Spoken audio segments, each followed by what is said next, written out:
I am Steve Gibson. I am a vice president at Gearbox Software. Looks like those alien bastards drank all my beer. So the game was in development for a little bit, a couple of years. Where Gearbox got involved was right around the time we were doing Borderlands, also with 2K Games. And it wasn't something where like, oh well, it's about the ship, we'll just take credit for it. Like, I mean, it's been a big deal for us. We are in a very fortunate situation. I think the best thing I can point to, so everyone remembers like 2001, that E3 trailer that came out, right?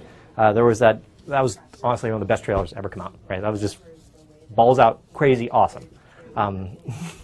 So what happened was the end of that trailer, there's a list of names, right? There's about 15 names or so.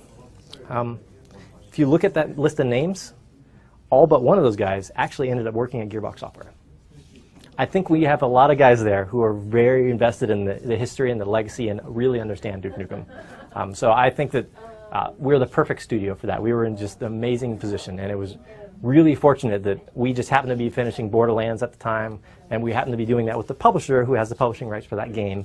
We happened to be in the same town, and we all knew George and Scott and those guys, and heck, play poker with those guys every week, still do. I'm so glad you're okay. All right, time for my reward. I guess here's the thing. When I buy a game, and I think most gamers buy a game, they buy it because they want to be entertained. They don't buy it because it has, I don't know, like the most characters that you can play, the character class, like, oh, I'm going to buy a Street Fighter 7 because it has 50 player characters. Like, all they care about, and just about all gamers care about, is, am I going to have fun? Am I going to sit there laughing and smiling and talking to my friends about this? You know, it's the same reason I go to see a movie. I will go see some small indie movie, or I'll go see 2012. I don't care how it's happened. As long as I'm entertained, I'm entertained.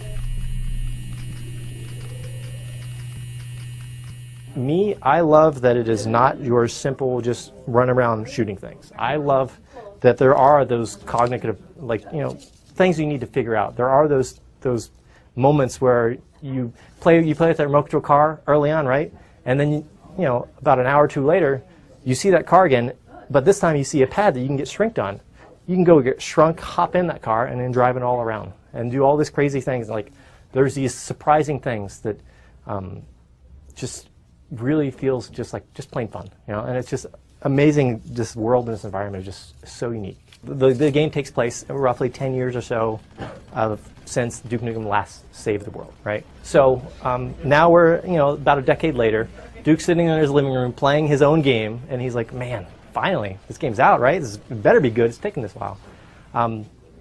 And what has happened since then is that the world has changed so that, you know, he's buddies with the president now, and he's buddies with, like, he's rich and famous, and he's franchised himself. He's, you know, like Duke's Lady Killer Casino, Duke Burger, Duke's Titty City that we're here in today.